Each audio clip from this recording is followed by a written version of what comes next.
First class average 30. అందరికీ నమస్కారం. ఈరోజు ఇప్పుడే మహానాడు జిల్లా మహానాడు పూర్తి చేసుకుని వస్తున్నాం. అద్భుతమైన కార్యక్రమం. అక్కడి నుంచి నేరుగా విఆర్ హై స్కూల్, అంటే విఆర్ హై స్కూలు పాతబడిన విఆర్ హై స్కూల్, పనికిరాని స్థితిలో ఉన్న విఆర్ హై స్కూలు క్లోజ్ అయిపోయి ఈరోజు అక్కడి నుంచి ఇక్కడికి రావడం, ఇది చూసి నా ఓటోడికి ఎక్కడ కూడా పేద ప్రజలకి చేయడం అంటే అదొక మంచి లక్షణం. ఈరోజు నారాయణ సారు అక్కడ నాకు ఇట్లా స్కూల్లో ఒకటి మనం కంప్లీట్ అంతా రీమోడల్ చేసి ఓక్ రిడ్జ్ స్టాండర్డ్లో, ఓక్ రిడ్జ్ అంటే హైదరాబాద్లో one of the best schools, ఆ స్టాండర్డ్లో నెల్లూరులో పేద ప్రజలకి చదువు ఇవ్వాలా అనే ఒక కార్యక్రమం. సో సరే అని చెప్పి నేను వచ్చాను, చూశాను. ఇది చూస్తే స్కూలు సరే, అసలు ఆ రూమ్లో, ఆ క్లాస్ రూమ్లు అన్నీ బ్రహ్మాండంగా చేస్తున్నారు. దాంట్లో మళ్ళీ లాన్స్ కానీ అన్నీ కూడా చాలా బాగా చేశారు. అన్నిట్లకంటే ముఖ్యమైనది దీని ముందు ఇప్పుడు ఈ గ్రౌండ్ని తయారు చేస్తున్నారు, ప్లే గ్రౌండ్.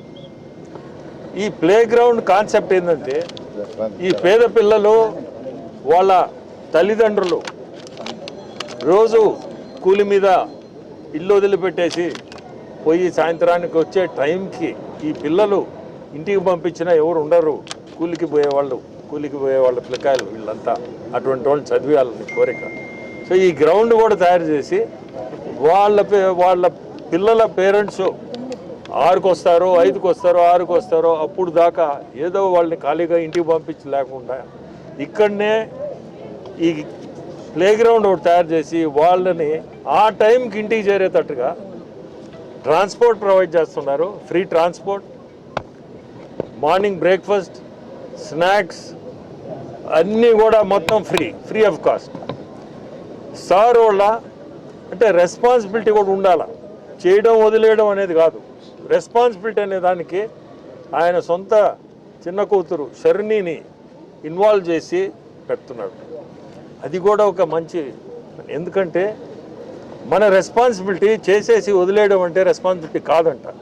బట్ ఇంట్లో మనిషినే రెస్పాన్సిబుల్గా పెడుతున్నా అంటే పేద పిల్లలకి అంత శ్రద్ధ తీసుకొని చేయడం అంటే చాలా గొప్ప విషయం. నాకు కూడా ఇటువంటి కాన్సెప్ట్స్ బాగా నచ్చుతాయి. ఎందుకంటే మనం ఈరోజు సారు పరిస్థితి, ఎంతోమంది లక్షల మంది చదివిస్తున్నారు, అక్కడ వేరు. ఇది మనం ఫ్రీగా ఇవ్వాలనే ఆయనకి మనసుకి రావడం, అది కూడా పోర్ చిల్డ్రన్ 2,000 అంటే ఈరోజు మీరు కానీ ఈరోజు సిటీలో లెక్కేస్తే నా లెక్క ప్రకారం 3-4 లక్షలు అవుతుంది ఒక స్కూల్లో హైదరాబాద్లో. 3-4 లక్షలు ఒక 2,000 మంది అంటే మీరే ఊహించుకోండి అది ఎటువంటి కార్యక్రమం. సో చాలా గొప్ప విషయం ఇది, గొప్ప కార్యక్రమం కూడా. ఇది కూడా నా బోటోడికి చాలా నచ్చుతాయి. ఈరోజు ఇక్కడికి రావడం, ఆ కార్యక్రమం తర్వాత ఇది చూడడం చాలా సంతోషం. సార్ చిన్న కూతురు షర్ణికి, నారాయణ సార్కి ఇద్దరికి కూడా ధన్యవాదాలు. చాలా మంచి కార్యక్రమం సార్. ఇంకా కూడా ముందుకి మీరు ఎన్నో చేయాలని కోరుకుంటూ సెలవు తీసుకుంటాం.